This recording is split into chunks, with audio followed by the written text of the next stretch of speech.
Hola a todos, bienvenidas y bienvenidos a mi canal, Historias de Crímenes Reales. Hoy quiero compartir un relato estremecedor sobre un suceso que ocurrió en el año 2021 en un tranquilo barrio residencial a las afueras de Chicago. La comunidad local pensaba que vivía en un lugar seguro, rodeada de modernas casas familiares y vecindarios amistosos, sin imaginar lo que podía suceder detrás de puertas cerradas. Les pido de corazón que me ayuden con un like y se suscriban. Créanme que su apoyo es muy valioso para mí. Este caso gira en torno a Sarah Henderson, una joven de 15 años cuya vida aparente era la de cualquier adolescente estudiosa y creativa. Quienes la conocían decían que, pese a su apariencia frágil y su carácter silencioso, poseía una madurez sorprendente.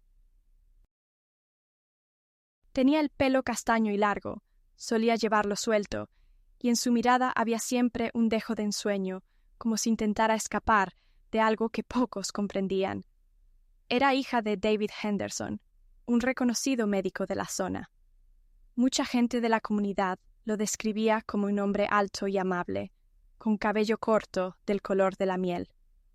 Durante años se había forjado la fama de ser un padre devoto que hacía todo por el bienestar de su única hija. Junto a ellos se movía de forma casi permanente una asistente de la clínica privada de David, una mujer llamada Rebecca Townsend, de mediana estatura y con una melena rubia que llamaba la atención donde fuera. Quienes la veían entrar y salir de la casa de la familia Henderson percibían en ella una especie de gentileza, pero también una tensión sutil, difícil de explicar. En el entorno de Sarah había varios vínculos relevantes. Por un lado, estaba la presencia constante de personas cercanas a su familia, como algunos parientes que vivían en la misma ciudad y formaban parte de reuniones y celebraciones en fechas importantes. Sin embargo, todo parecía indicar que la joven no tenía demasiada cercanía con ellos, pues se mantenía reservada y pocas veces hablaba con franqueza de su vida familiar. Sus compañeros de escuela la describían como estudiosa, alguien que no buscaba conflictos y que siempre trataba de pasar desapercibida. En la clínica de David también la conocían, porque a veces acompañaba a su padre en temporadas de vacaciones escolares y pasaba el tiempo hojeando libros de medicina o ayudando con tareas simples de archivo. Nadie sospechaba nada extraño, pues, al final de cuentas, David era muy querido en la comunidad y se creía que tenía a Sarah en alta estima. Rebecca, por su parte, representaba un apoyo constante en la vida de la familia. Aunque pocos podían definir la cercanía exacta de esa relación, resultaba evidente que su presencia en la casa iba más allá de una simple función laboral. La pesadilla comenzó cuando Sarah desapareció sin dejar rastro. Una mañana, la joven no asistió a la escuela, y al cabo de unas horas se emitió un reporte de ausencia. Los profesores, preocupados, se comunicaron con algunas amistades, pero nadie tenía pistas de su paradero. Todo empeoró cuando David anunció públicamente que no sabía dónde estaba su hija, asegurando que se había ido de casa sin aviso. En un principio, la comunidad temió que la muchacha hubiera huido, como lamentablemente sucede en algunos hogares, donde los conflictos familiares se vuelven insostenibles. Sin embargo, había detalles confusos en esa historia. Sarah no había tomado dinero, no se había comunicado con amigas ni con personas de confianza, y la descripción que David hacía de su huida resultaba contradictoria. Comenzaron a circular rumores sobre un posible secuestro, y la incertidumbre solo creció con el paso de las semanas. El primer indicio tangible de que algo terrible podía haber sucedido apareció cuando un vecino anónimo encontró varias de las pertenencias escolares de Sarah tiradas en un parque cercano. El vecindario se conmovió e intensificó la búsqueda con carteles y grupos que recorrían calles y bosques. Los medios de comunicación locales se hicieron eco del caso, mostrando la fotografía de la adolescente con el titular «Desaparecida» y pidiendo la colaboración de cualquier testigo. Entre la población se extendió la idea de que un peligroso delincuente rondaba la zona. David, con voz temblorosa y aparente angustia, concedía entrevistas asegurando que haría todo lo posible por recuperar a su hija. El apoyo emocional que recibía de Rebecca pareció fortalecer la percepción de que eran dos víctimas de una desgracia inimaginable. Sin embargo, la verdad se fue abriendo paso de manera insospechada. En una ocasión, una persona encargada de reparar el servicio de Internet en la casa de los Henderson escuchó un ruido extraño proveniente del sótano. Se trataba de golpes rítmicos, como si alguien llamara desesperadamente desde el otro lado de un muro. Aunque el técnico no supo con certeza qué pensar, la inquietud lo llevó a compartir sus sospechas anónimamente con una conocida que trabajaba en un organismo de seguridad. Esta recomendó a la policía local que tomara en serio la denuncia y vigilara más de cerca a David. Así se inició una investigación clandestina mucho más enfocada, y se empezó a monitorear la actividad de la familia Henderson, sus movimientos económicos y su rutina diaria. Mientras tanto, Sarah vivía un auténtico infierno. Todo apuntaba a que llevaba encerrada en un cuarto oculto en la planta subterránea de la casa.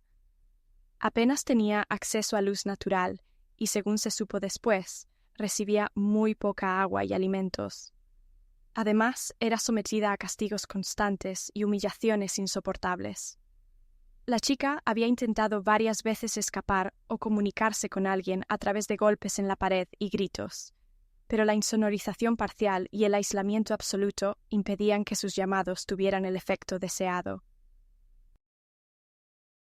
David, al parecer, se cuidaba de mantenerla con vida, pero en un estado de debilidad suficiente para dificultarle cualquier intento de fuga.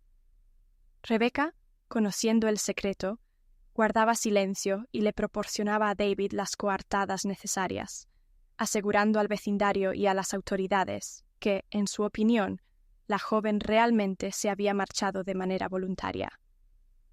El caso llegó a un punto álgido cuando la policía recibió autorización para llevar a cabo un cateo en la vivienda tras la revelación de más pistas sospechosas. Un grupo de investigadores con experiencia en secuestros se presentó en la casa durante la ausencia de David y de Rebecca, quienes habían salido al centro de la ciudad. Tras una búsqueda meticulosa, se descubrió un acceso disimulado detrás de un armario viejo en la parte del sótano. Estaba cerrado con una pesada puerta metálica. Al abrirla, encontraron a Sarah en un estado crítico de desnutrición y visible maltrato físico, pero con vida. La imagen de la muchacha fue tan contundente que uno de los agentes no pudo contener sus lágrimas. De inmediato, la trasladaron a un hospital cercano para recibir cuidados urgentes. El equipo de investigación al frente de este rescate estaba compuesto por varias personas con larga trayectoria en la unidad de delitos graves. Tras el escalofriante hallazgo, dejaron de considerar la desaparición de Sarah como un simple caso de fuga y pasaron a tratarlo como un acto criminal atroz. Activaron protocolos forenses en el sótano, recogieron muestras de cabello, fluidos, huellas y rastros biológicos que confirmaban la prolongada retención de la víctima. Además, analizaron la cerradura y el mecanismo de apertura. Todo estaba cuidadosamente calculado para que Sarah no pudiera escapar y para enmascarar la existencia de esa habitación. Se supo también que David intentó despistar a las autoridades con mensajes falsos en redes sociales, donde publicaba supuestos avistamientos de su hija en lugares distantes. El engaño tuvo éxito durante semanas, desviando la atención policial a regiones incluso de otros estados. En cuanto a los primeros testimonios, resultó crucial el de Sarah misma. Cuando pudo hablar, tras recibir asistencia médica y psicológica, reveló la magnitud del horror. Explicó que la reclusión comenzó meses atrás, justo después de un fuerte altercado con David, en el que ella había manifestado su deseo de mudarse con un familiar que vivía fuera de la ciudad. El hombre, temiendo perder el control sobre ella y posiblemente impulsado por razones que nunca quedarán del todo claras, la forzó a bajar al sótano y la encerró allí. Rebecca admitió que supo de la situación casi desde el principio, pero aseguró que David la amenazaba y la manipulaba para que colaborara. Este argumento, sin embargo, no fue suficiente para exculparla de responsabilidad ante las autoridades, pues se probó que había tenido múltiples ocasiones para denunciar lo que ocurría y nunca lo hizo. La investigación siguió un curso intenso con varios interrogatorios. El equipo de detectives a cargo, caracterizado por su estilo implacable, profundizó en la personalidad de David, en su historial laboral y en sus relaciones. Se descubrió que, si bien era respetado en la comunidad médica, había ciertas discrepancias en la administración de su clínica.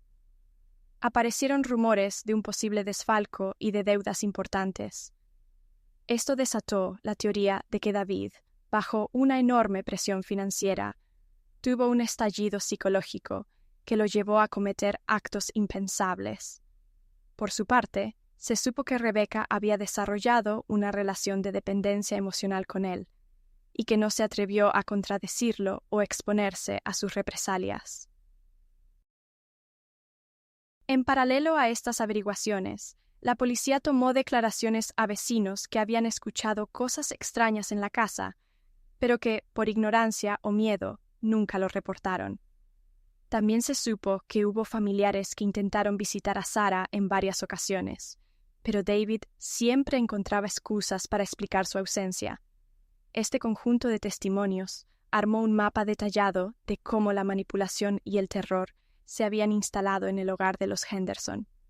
Mientras tanto, Sarah, en un hospital supervisado por personal especializado, iniciaba un proceso de recuperación física y mental que se preveía largo y complicado. El círculo de sospechosos en un principio fue amplio. Hubo personas del entorno de la joven que surgieron como posibles encubridoras, pero la investigación confirmó que la mayoría solo tenía información insuficiente para generar sospechas de complicidad. La acción penal terminó enfocada en David, como responsable directo de la retención y maltrato, y en Rebecca, quien estuvo consciente del crimen y no lo denunció. Se descartó la participación de otras figuras que, en algún momento, parecían relevantes, como un conocido de la familia que había tenido discusiones con David por motivos económicos. Este último fue interrogado varias veces, pero no se halló nada que lo vinculara a los hechos. El gran momento del caso llegó con el aporte de pruebas irrefutables recolectadas en la vivienda. Forenses demostraron que la puerta metálica del sótano contaba con huellas dactilares de David y Rebecca, además de cerrojos en el lado exterior imposibles de abrir desde dentro. También se hallaron cuadernos de registro, en los que David apuntaba los suministros que le llevaba a su hija cada día, controlando la comida y la hidratación. Era un diario macabro que incluía fechas y detalles sobre las llamadas disciplinas que imponía a Sarah cuando intentaba escapar. Este descubrimiento estremeció a la opinión pública, pues confirmaba que el secuestro había sido planificado con precisión y que no existía modo de justificarlo como un simple arrebato. Cuando estas evidencias salieron a la luz, las fuerzas de seguridad no tuvieron dudas en proceder con la detención de David y la de Rebecca. Él fue encontrado en su clínica, atendiendo con aparente normalidad a sus pacientes, y ella en una cafetería próxima. De inmediato, ambos fueron trasladados a la comisaría, donde se les formularon cargos que incluían secuestro, maltrato agravado y otros delitos relacionados. El impacto en la comunidad fue enorme.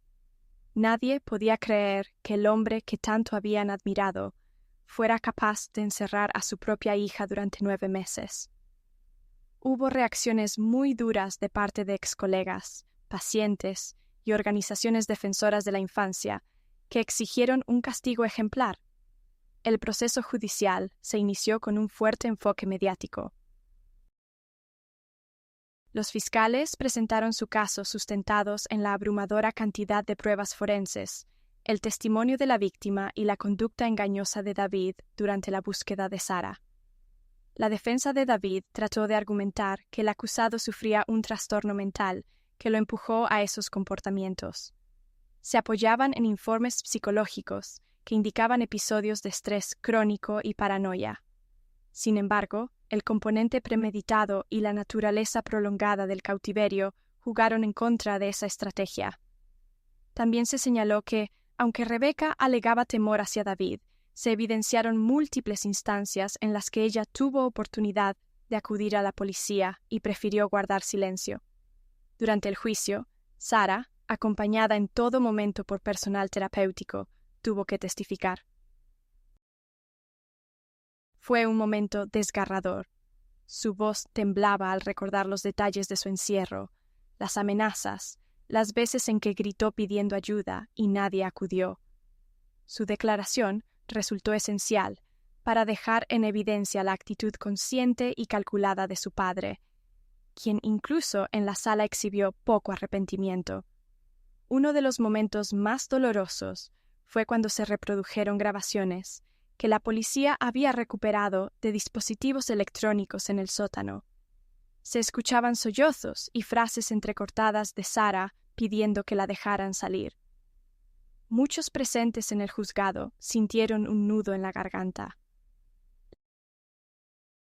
La defensa de Rebeca se basó en la idea de coacción y miedo extremo, pero la fiscalía demostró que ella participó activamente en la provisión de alimentos, medicamentos y elementos de higiene para Sara, con pleno conocimiento de la situación. Incluso, se mostró que elaboró listas de compras específicas para mantener discretamente a la joven cautiva. Todas estas evidencias la dejaron en una posición muy comprometida ante el tribunal. Finalmente, el veredicto llegó. El juez, tras escuchar los argumentos de ambas partes y examinar la evidencia, declaró a David culpable de secuestro agravado, maltrato infantil y lesiones graves. La sentencia estableció una pena de varios años de prisión, que para muchos observadores significaba la certeza de que pasaría gran parte de su vida tras las rejas. Rebeca, por su complicidad y omisión, también recibió una condena significativa, aunque un poco menor que la de David, al no ser considerada la autora material principal. Los presentes en la sala sintieron que se había hecho justicia, al menos a nivel legal, pues el sufrimiento de Sara era irreparable. Las consecuencias de este caso fueron enormes. En primer lugar, Sara tuvo que someterse a un proceso de rehabilitación y terapia intensiva para superar los traumas físicos y psicológicos.